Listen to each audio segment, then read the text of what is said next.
ये फोटो छपवा के सेना में किस पद पे आप काम करते हैं मोदी जी?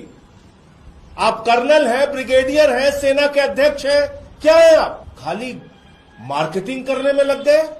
इंदिरा गांधी को आयरन लेडी बोला जाता है। अब समझ में नहीं आता कि इंदिरा गांधी कौन सा जंग लड़ा था बॉर्डर पे जाकर सैनिक के साथ खड़ा होकर, सैनिक का यूनिफॉर्म पहनकर, फिर भी उसको आयरन लेडी बोला जाता है। अरे इंदिरा गांधी तो इतना चूतिया औरत था वो बुढ़िया कि हमारे भारतीय सैनिक ने पाकिस्तानी 93,000 सैनिक को बंदी बनाया था। मतलब इस देश को अपने बाप का जागीर समझकर उस बुढ़िया ने 93,000 जो सैनिक था पाकिस्तानी, जो हमारे भारतीय के कब्जे में था, उसको छोड़ दिया।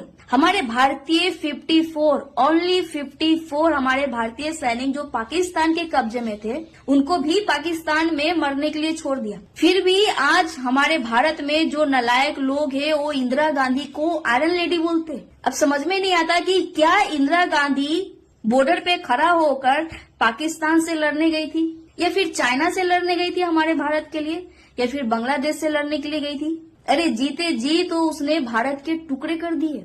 1984 में इंदिरा गांधी ने सिखों का नरसंहार करवाया, हिंदुओं का जबरदस्ती जबरन नसबंदी करवाया। न जाने कितने सारे लाखों हिंदू इस दौरान जान से मारे गए थे। लाखों जो साधु संत थे उनपे गोलियां चलवाया इंदिरा गांधी ने। अब वो कहां से आयरन लेडी हो गई? 1975 में इमरजेंसी लगाकर लाखों लोगों पे गोलियां चलवाया था, लाखों लोगों को मरवा दी थी इंदिरा गांधी। फिर भी ये दोगले के औलाद इंदिरा गांधी को आयरन लेडी बोलते। और आज जब मोदी ने आर्मी का यूनिफॉर्म पहन लिया तो इनका पिछवाड़े में जल रहा है। जनता के आदेश पर अरविंद केजरीवाल ने दिल्ली में तो शीश महल खाली कर दिया, लेकिन अब उन्होंने पंजाब में पंजाब सरकार से चंडीगढ़ के सेक्टर 2 में अपने लिए एक शीश महल 2.0 तैयार करवा लिया है और ये पूरे 2 एकड़ जमीन पर बना हुआ है।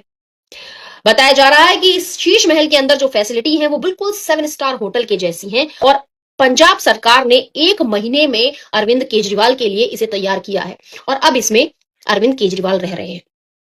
और जैसे ही स्वाति मालीवाल ने इसका खुलासा किया और कुछ न्यूज़पेपर वालों ने इसे अपने न्यूज़पेपर में छाप भी दिया, तो डरे हुए अरविंद केजरीवाल ने भगवत मान को यह आदेश दिया कि भैया एक भी पेपर बंटना नहीं चाहिए।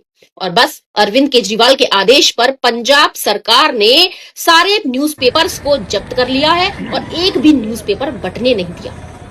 भाई गजब की तानाशाही है। एक शीश महल में रहने वाला व्यक्ति अपनी जेब में रेनॉल्ड का पेन लगाकर अपने आप को आम आदमी बताता है। जय हिंद।